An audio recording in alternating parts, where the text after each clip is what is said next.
Come pump with me! Nakakamiss naman yung ganito. Samahan niyo ako mag-pump habang nag-share sa inyo.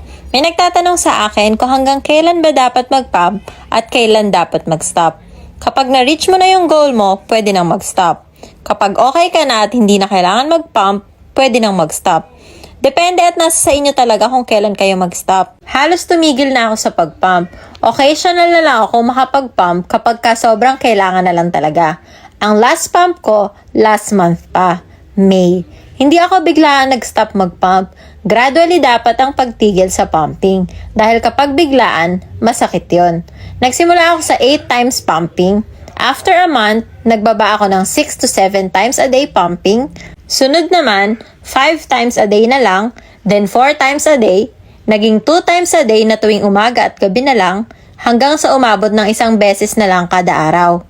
At hanggang sa tumigil na talaga ako mag-pump. Nagpa-pump na lang ako kapag kami bigla ang alis at kailangan mag-iwan ng gatas kila Gio at Chas. Gaya nga noon, last May 6, nag-Gina G tour ako. May 5, nag-pump na ako para may maiwan kila Gio at Chas. Nakapag-pump siguro ako ng mga 5 times noon. Nakapag-ipon naman ako ng sapat sa kanila. Nagbaon lang din ako ng pump nung umalis ako kasi ang tagal walang feeding noon.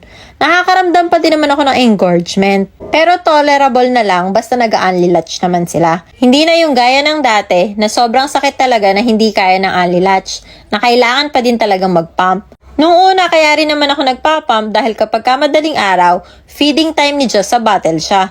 Nakakrib pa kasi siya noon.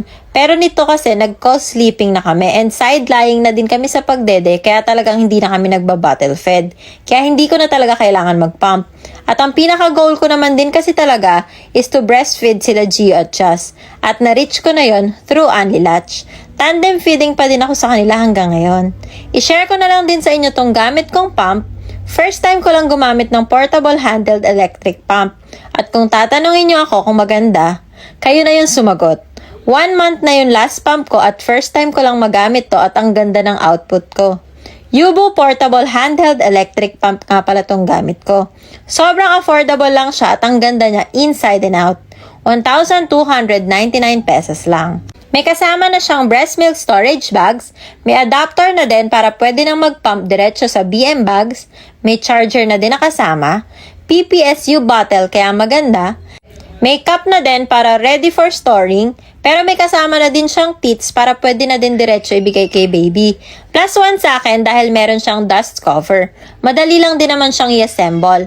5 parts lang din siya. May diaphragm, valve, silicone breast shield, motor, and bottle. May LCD touchscreen display, pero wala siyang display ng time of pumping. May 3 modes with 9 levels. Massage mode, suction mode, at letdown mode. Hindi siya masakit dahil silicone breast shield. 24mm size, malaki sa akin pero no pain pa din. At ang pinaka magugustuhan niyo sa kanya, tahimik siya na pwede for nighttime pumping. Kaya marirecommend ko din talaga tong Yobo Portable Handheld Electric Pump. Oh, alam nyo na ha. Link in bio.